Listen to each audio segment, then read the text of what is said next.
One time. All over this country, but they hold policy.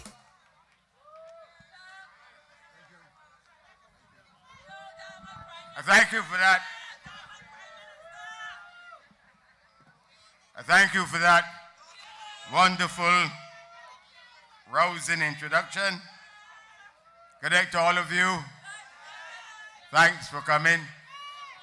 And I'm asking you tonight to go to your numbers and cast your vote for Joseph Atherley and the whole team of the Barbados Labour Party. Tonight, I have a specially invited guest to whom I must introduce you at the start. Young lady, my wife is here.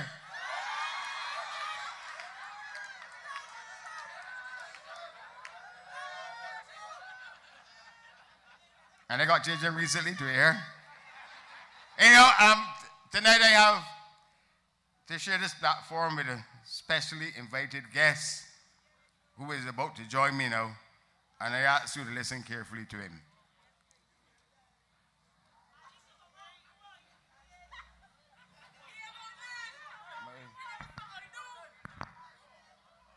Donville Innes told Parliament that he never abused William Duguid about his wife and children.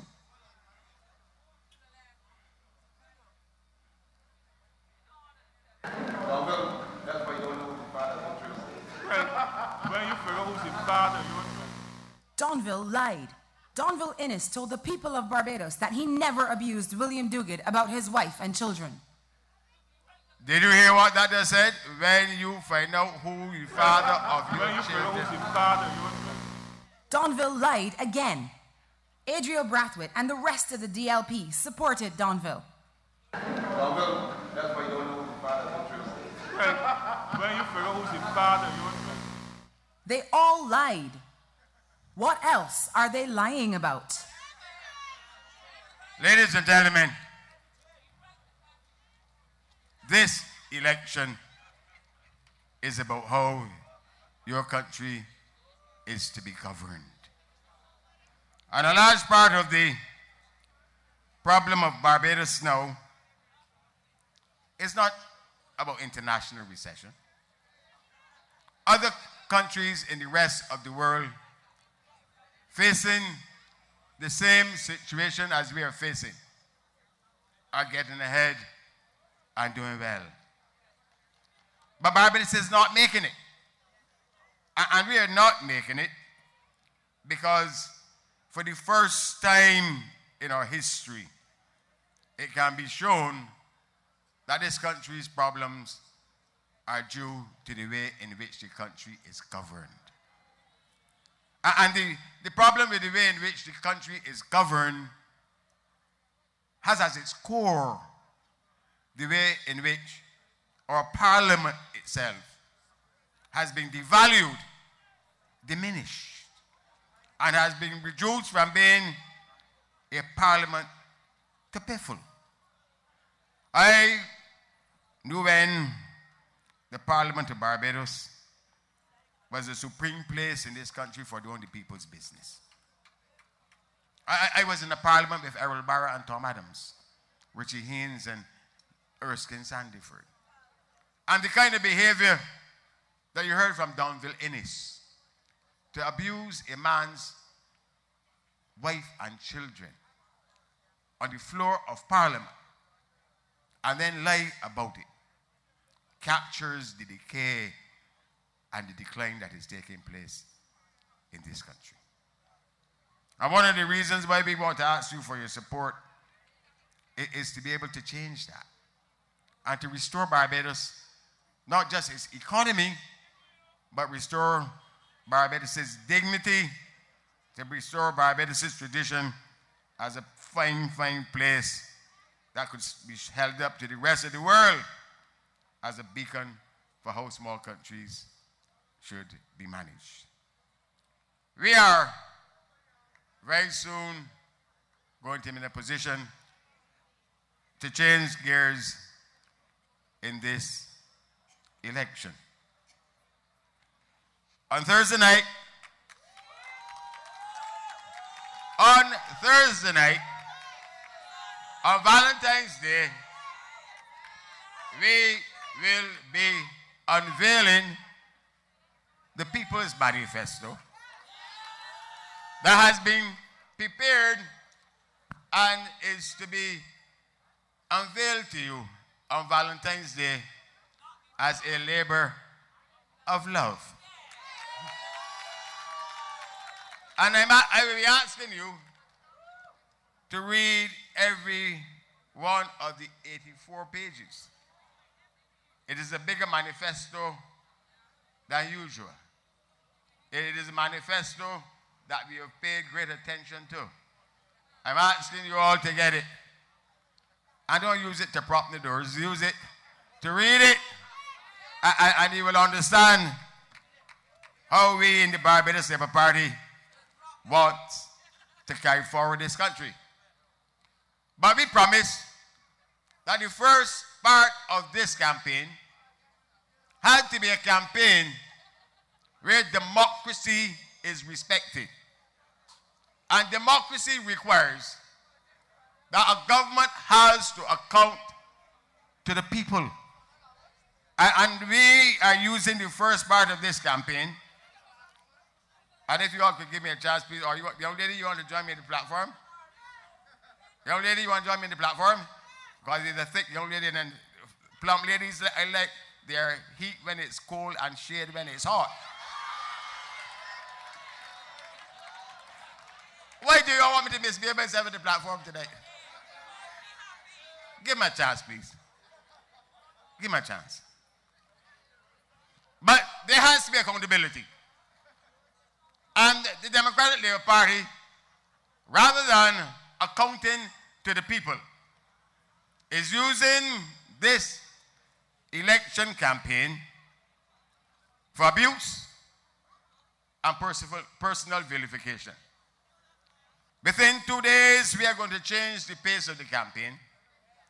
But I believe that I have a responsibility to give you not just the manifesto in advance, but to bring to an end.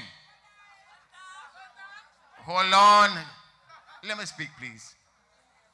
But to bring to an end that part of this campaign when we hold the Democratic Labour Party accountable to the people.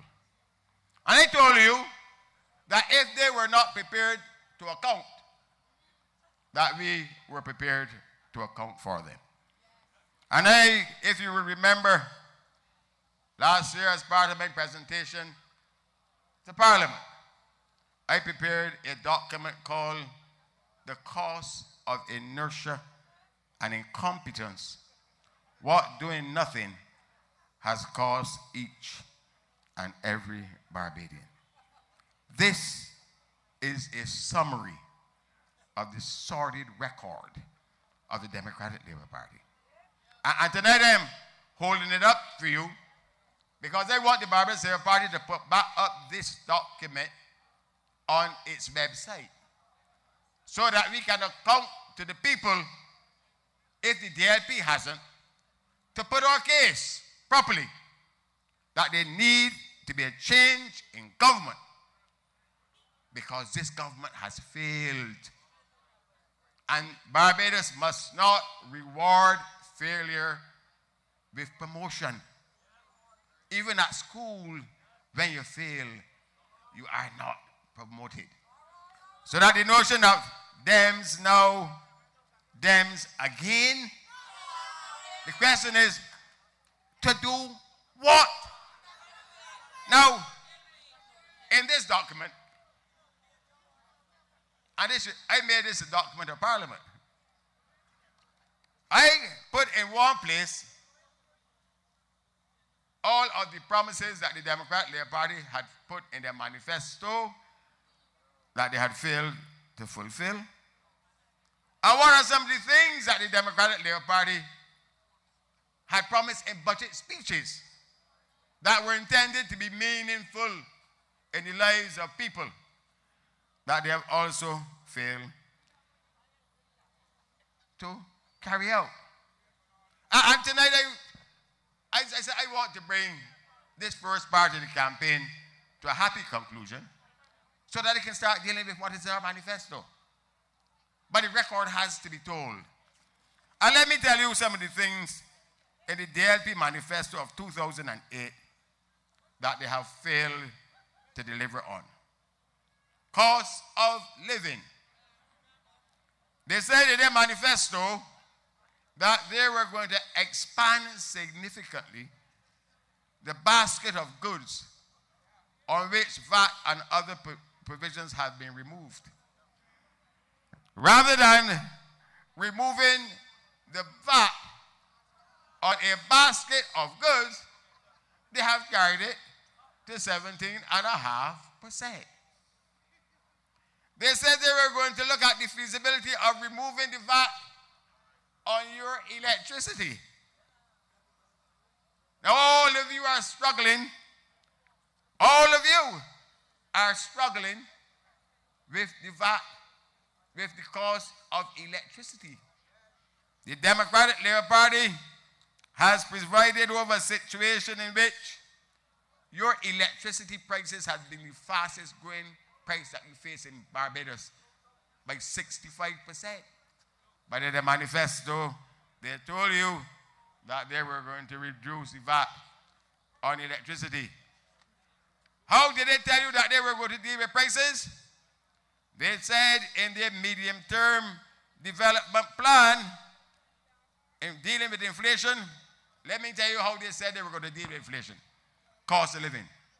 They said that they were going to create a state trading agency in an effort to reduce prices through the option of government being able to import a chosen set of essential products and in so doing pass on lower prices to the consumers.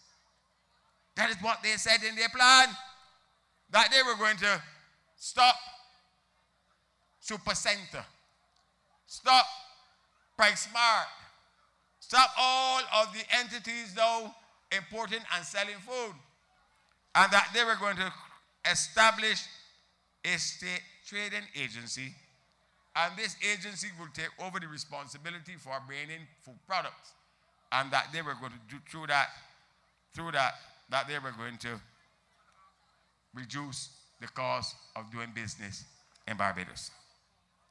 In their manifesto as well, they promise you, hear this carefully, the attainment of full employment. This is a manifesto, you know. The attainment of full employment through the private sector's response to new domestic entrepreneurial and investment opportunities. So this was to be a period when the Democratic Labour Party, which found unemployment at 6.7%, was to have reduced unemployment by how much? To 0. And it was to be done not by expanding employment in the public sector, but through private sector responses to a new domestic entrepreneurial and investment opportunities. But what is the record? That private sector unemployment, 16,000 Barbadians working in the private sector of Barbados have lost their jobs under the Democratic Labour Party. That is promise of full employment has turned out to be a hoax.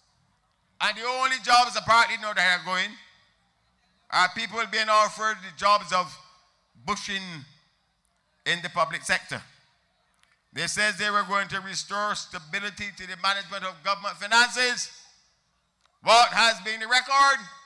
The record is that Barbados' name in the international community, our credit rating, has been reduced to junk precisely because of the failure of the Democratic Labour Party to bring its public finances under control.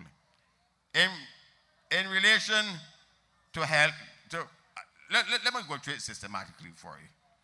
It says in relation to housing, And the Democratic Labour Party is walking around Barbados boasting as to how successful it has been in dealing with housing.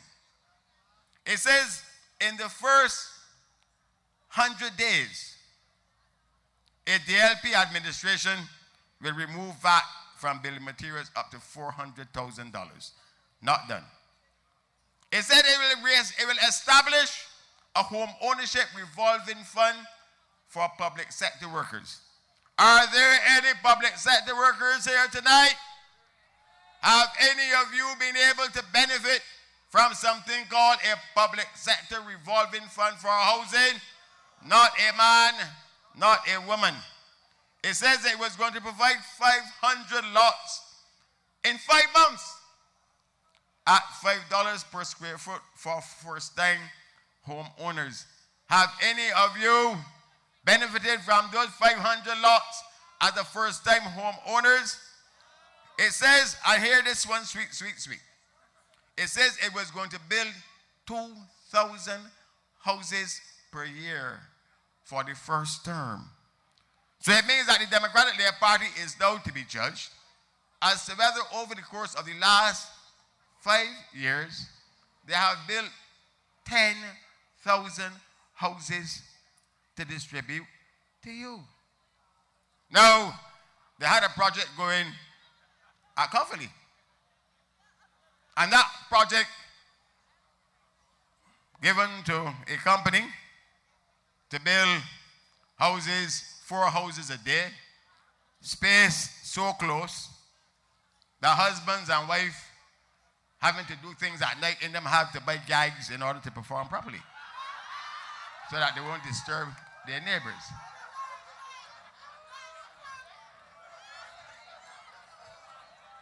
But they said that they were going to give you 10,000 houses in 5 years. We have to stop making sport at government.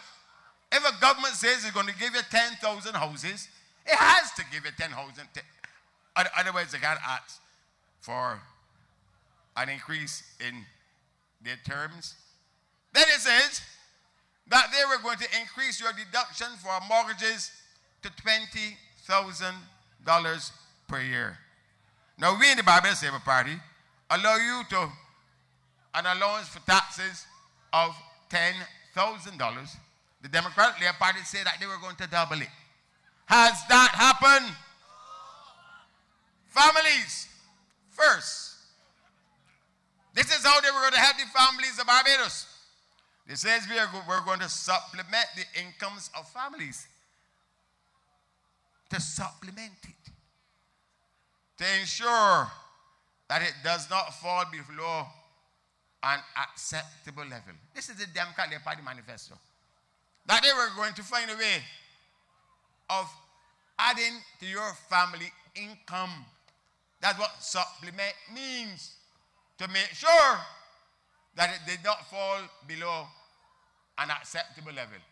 And what has happened in this country? Rather than family incomes being increased,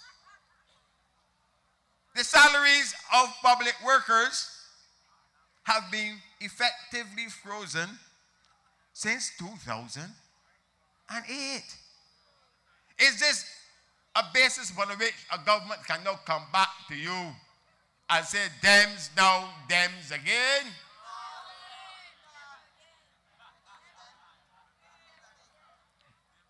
It says on other matters, and let me go through some of them slowly, that it was going to build a number of jetties on the fishing village on the east and south coast of Barbados. So you're going to have jetties all across Barbados.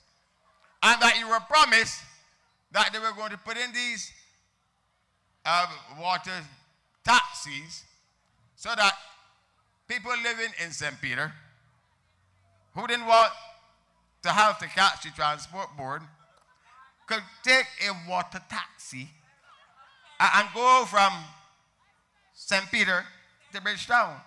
And here's how it would work.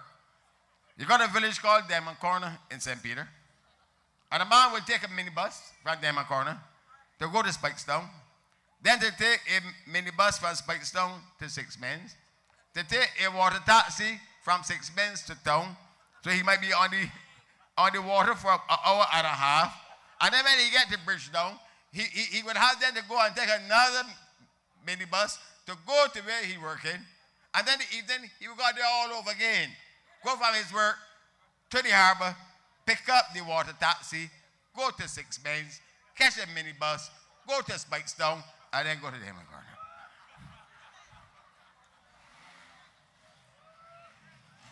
These things are not to be laughed at.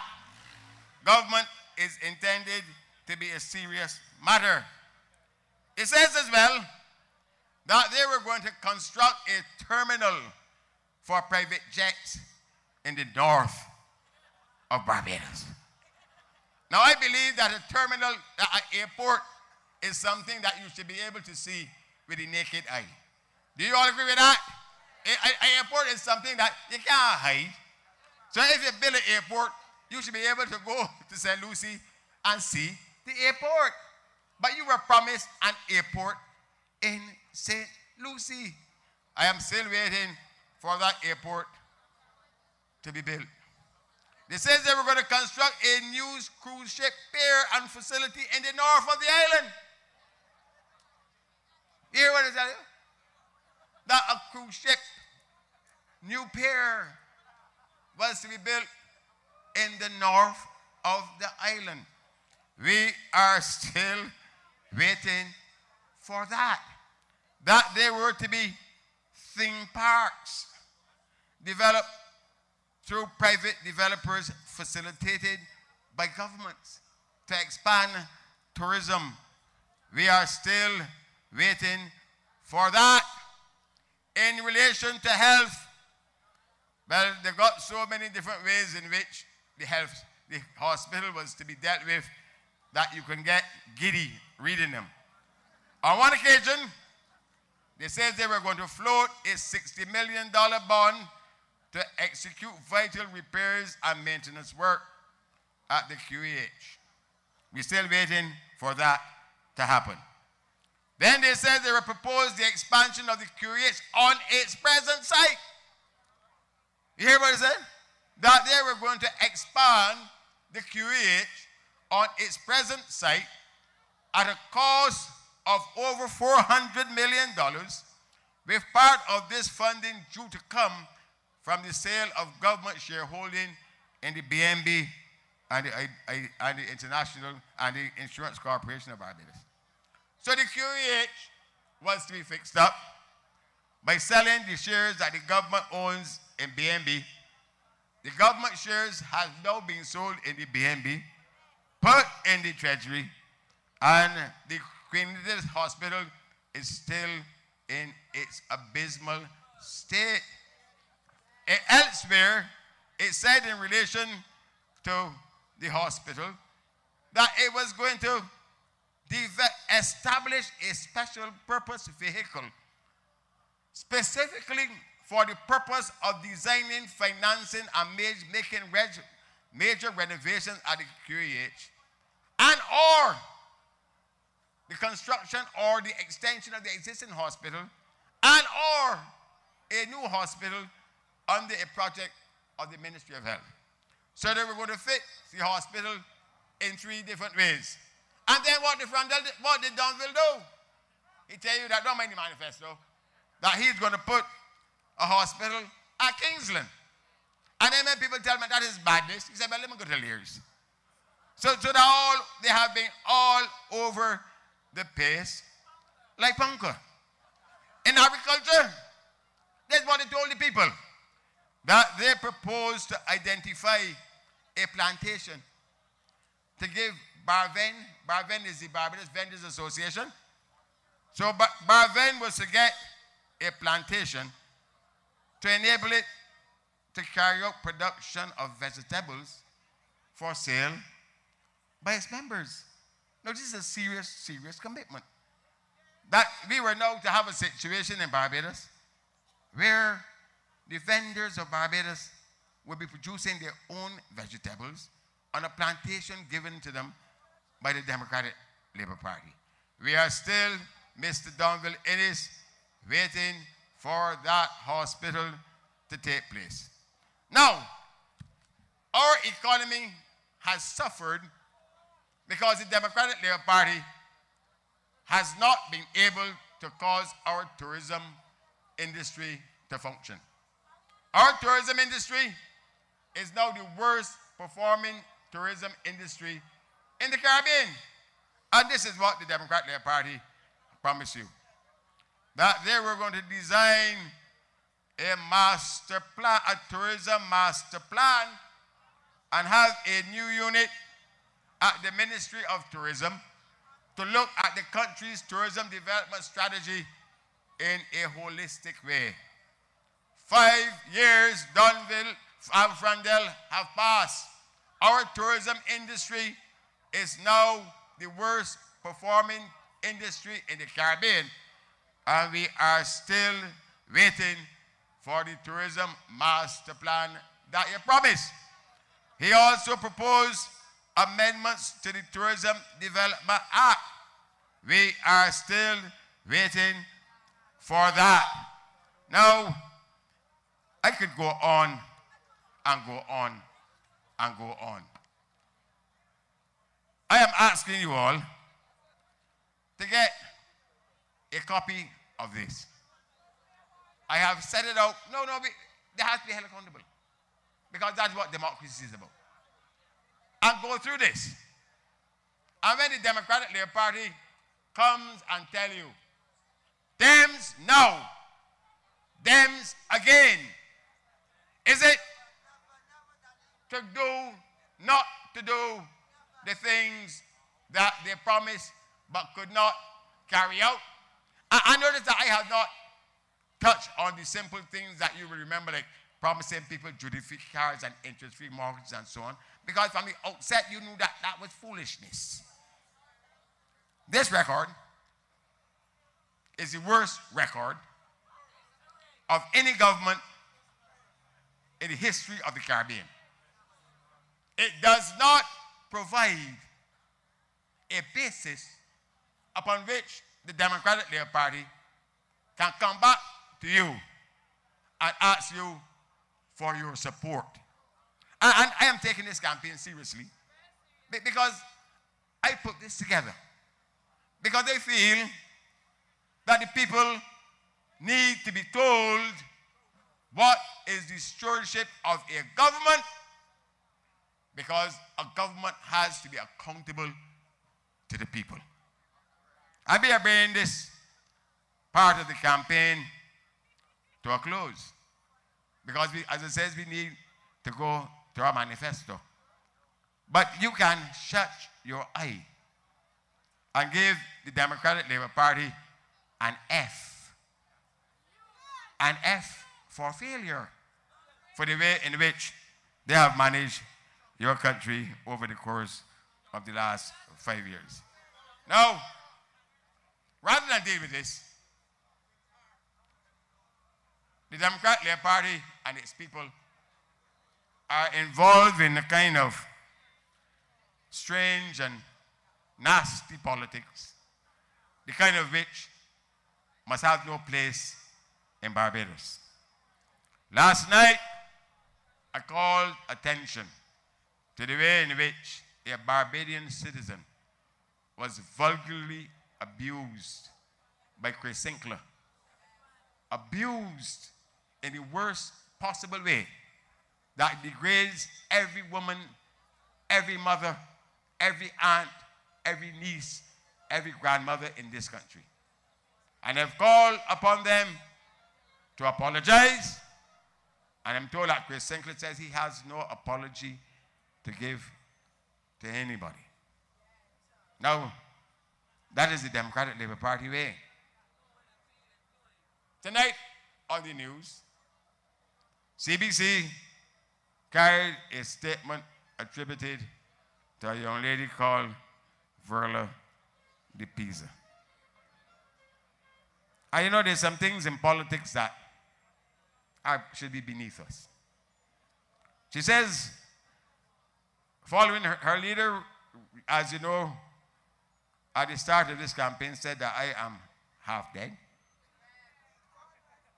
And I warned the Democratic Labour Party to be careful of what you are wishing for people, because the last election, a man came on a platform and he equated me to a cartoon of rancid milk that had reached its expiry date. He did not know that he had an expiry date. Now, tonight, CBC to its dishonor, carried a story from Verla de Silva to the effect that it is within the pieces, it is within her certain knowledge that I am a very sick man and that I am getting worse, and that there could be the possibility that if you were to elect a Barbados Labour Party government, that I would die in office. And that my death in office would throw this whole country into disarray. You know, and that it is within a certain knowledge that I'm getting worse.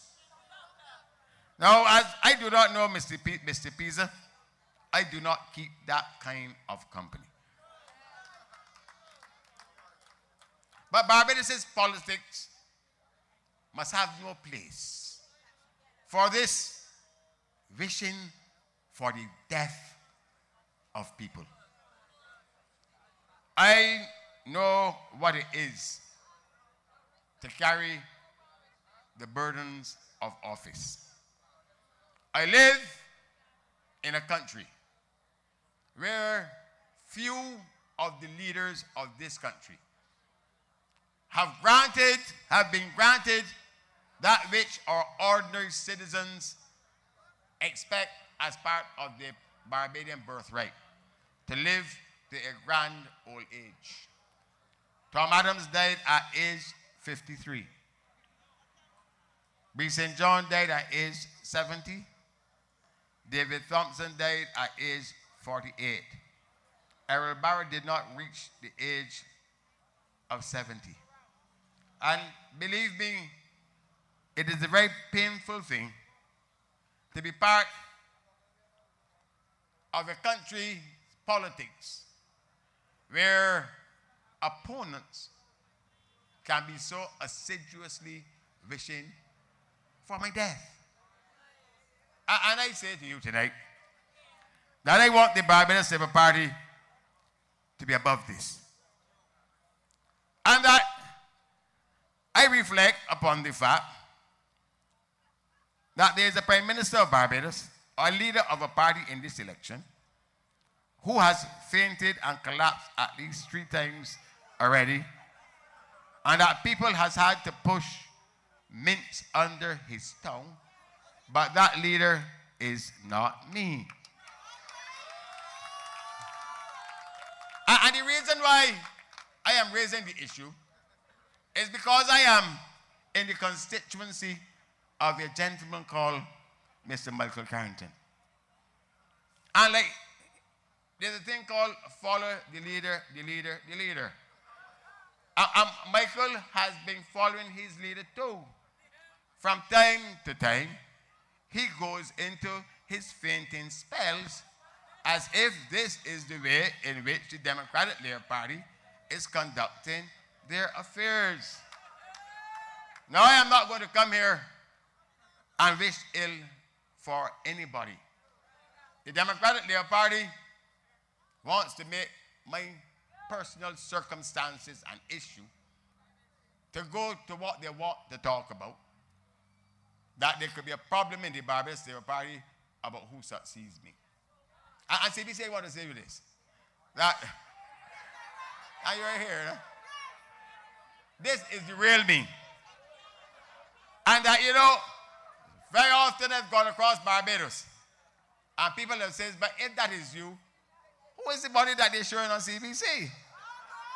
Because it is a good thing, I suppose, for the Democratic Labour Party to have me shown as a haggard old man who cannot cut the mustard anywhere. But this is me. And you know, I do not hold any bitterness in my heart for CBC or for anybody else.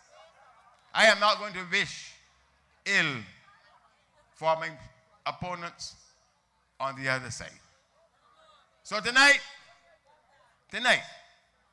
I want to ask you to vote for the Barbados Labour Party. And vote for decency in public life. And I want to end my address to you in the decent Barbados Labour Party way by wishing Mr. Frandel Stewart many happy long years of good health and doing the same thing to the DLP candidate in this constituency, Mr. Michael Carrington. I trust that God's grace will be with them, that they will be in a position to enjoy good health and look after their families for many, many, many years to come. Good night, and God bless each and every one of you.